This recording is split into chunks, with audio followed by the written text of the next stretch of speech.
In this video, we will be tasting and talking about batch 107 of the EcoCha Tea Club, a Shan High Mountain Oolong tea from Taiwan.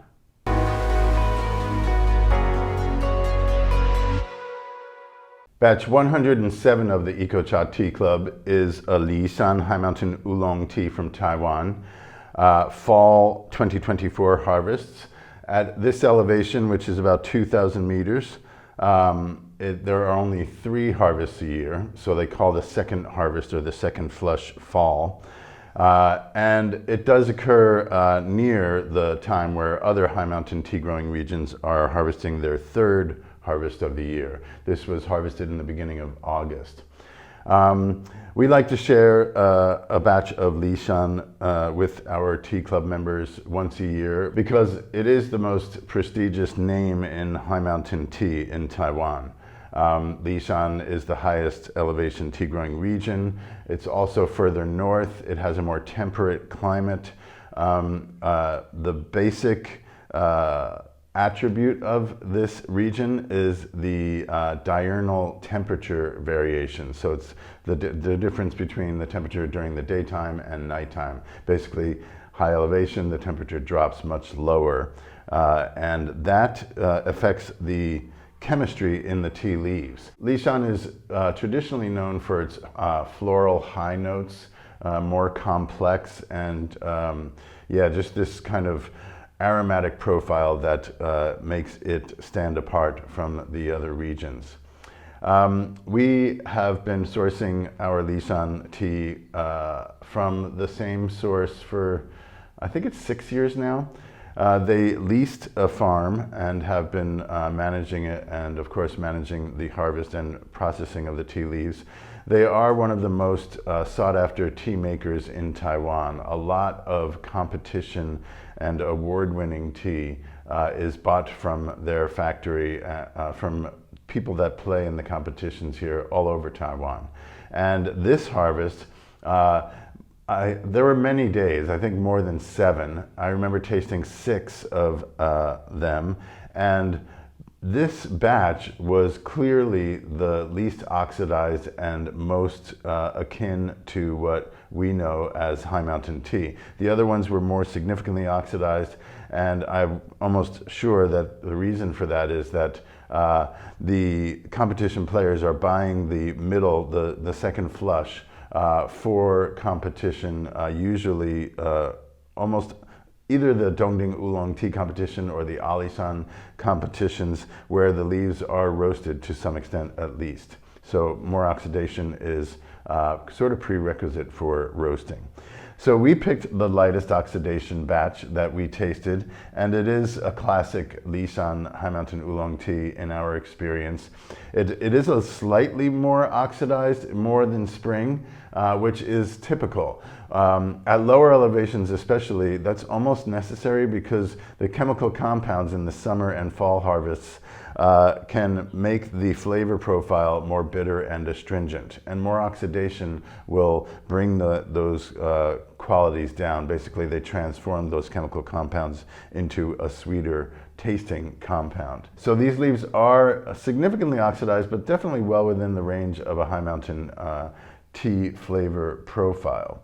I brewed in one of my favorite teapots. This is 150 milliliters. I put slightly less than 10 grams. So maybe like a 1:16 ratio of leaves to water. I put 9.5 grams, and I brewed it for 55 seconds on the first brew, 45 seconds on the second brew after the leaves were reconstituted and they're brewing much more readily or quickly. Back up to 55 seconds on the third brew, 1 minute, 10 seconds, 70 seconds on the fourth brew, and then 80 seconds on the 5th brew. I want to taste.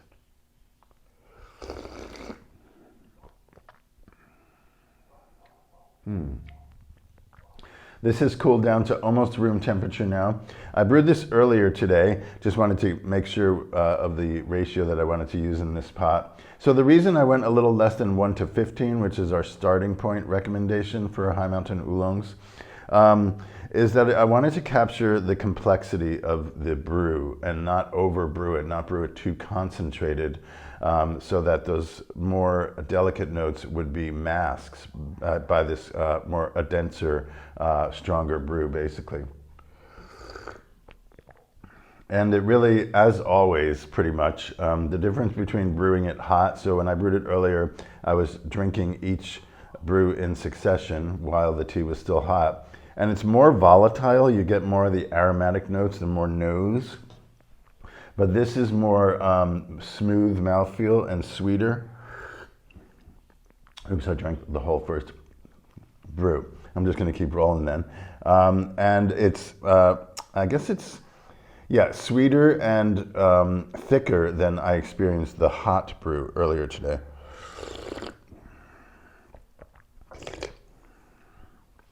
Quite a nice mouthfeel.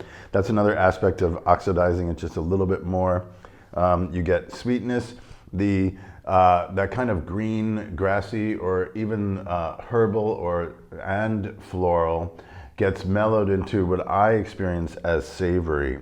So when I smelled the leaves brewing in the pot, or when they're wafted, when that great smell is wafting out of the teapot when the leaves are hot and being brewed, it still smells nice. The two things that I got were savory and pastry. So it does have that kind of buttery, sweet aspect and some fresh savory herb aspect as well. Very pleasant. This tea won't really get astringent, so if you're inspired to see what happens by brewing it, either more leaves in the pot or just longer sessions, I would go for more leaves in the pot over longer brewing intervals, I should say, not sessions, because you get the concentrated brew, but it doesn't kind of basically over brew, right? Which can get kind of stagnant in a certain way. It gets compromised in my experience.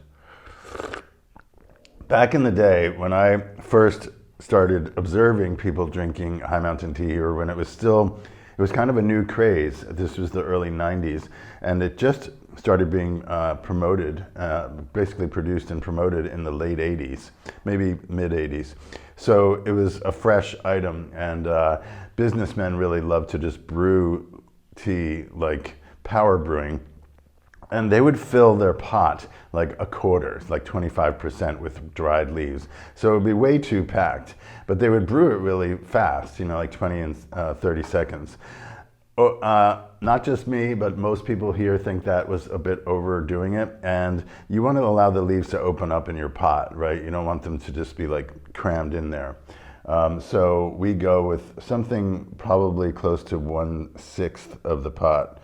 Depending on the shape of the pot, just barely covering or generously covering the bottom of the pot. That's nice. So this went 45 back to 55, and that's 110 or 70 seconds. Definitely a noticeable difference between 2 and 3.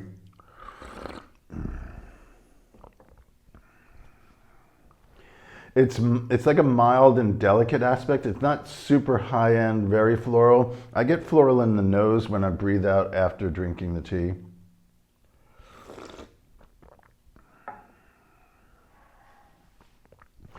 A friendly tea. It's just it's pretty yummy and sweet.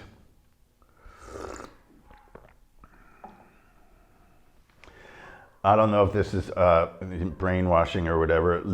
Of Li Shan is pear, Asian pears, that it looks like kind of like an apple.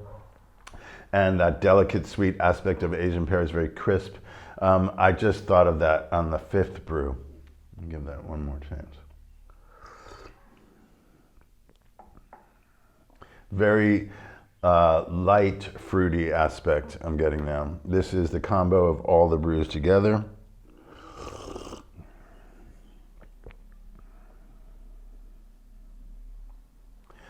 A little more of a fresh herbal thing with all of them. It's warmer. That might be one aspect to it. Yeah, it's definitely noticeably different than Shan, which if I were to choose one, just in my personal experience, I live closest to Shanxi, first of all, but it has been my overall, over 30 years, favorite high mountain tea. But I must say, I do appreciate drinking Li Shan when I do. It's a different experience altogether, and definitely different from Ali Shan as well. So Li Shan, the most prestigious tea growing region. The tea makers that we sourced this tea from are some of the most prestigious producers and really nice people.